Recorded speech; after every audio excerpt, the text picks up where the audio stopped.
5,000. The station that we're seeing as we make our way towards the downtown New Orleans area is absolutely astonishing.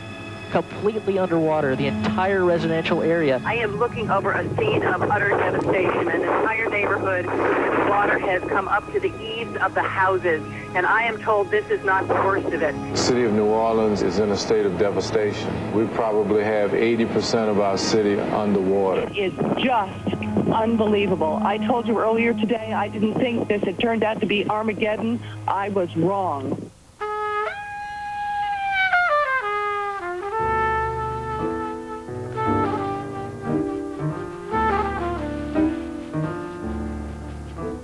In the immediate aftermath of Katrina, some of the sadness and outrage, I think, was a byproduct of the fact that people throughout this country were seeing images of poverty and racism every night on their TV screens. Americans had to confront the fact that there is an African-American underclass in this country that lives in harm's way. And that was very, very unsettling.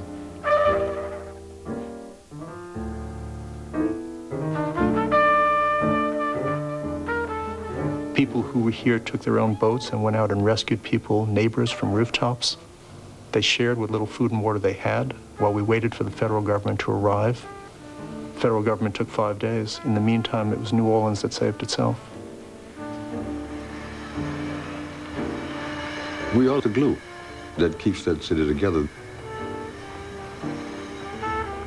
It's the love of the place, and maybe it's even a love-hate relationship between the people themselves that keeps that thing together, you know? Because there is polarization in New Orleans. I would be remiss if I said otherwise. But at the same time, you know, there are events and things there that bring people together, unlike anywhere else. Just like the Hebrew boys locked in a fiery furnace, just like God served to Job and the servant Moses, God will do the same today. Just let him have his way. Stand back. Oh, you better take your hands off. With all its problems, with all the racism, with all the crime, with all the poverty, New Orleans has kept its culture alive and kept its history alive.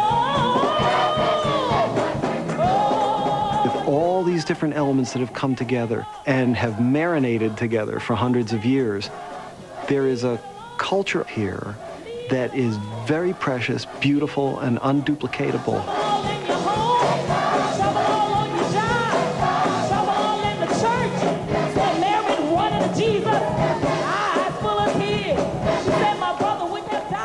I'm not sure that we could understand American race relations today without reference to New Orleans. I'm not sure American culture would look the same. In one of these cities, had you removed it from the national equation, I'm not sure America will be the same. And I don't think you can say that for many other places than the United States.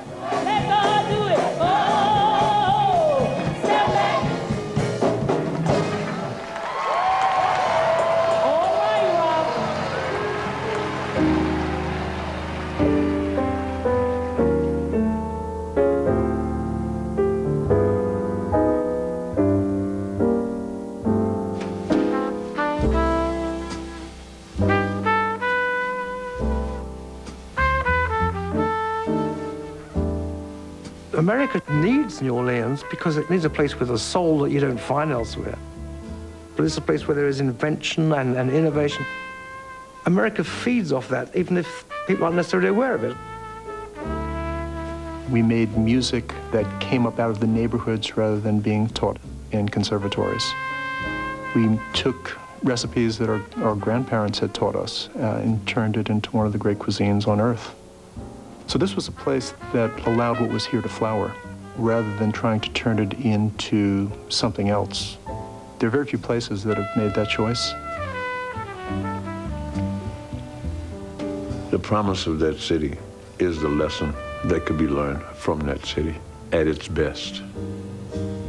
When the people are doing what they do naturally, blending a seamless culture that has a oneness about it that very few places in the rest of this country has. New Orleans' promise is We could teach America how to be America, if anybody's listening.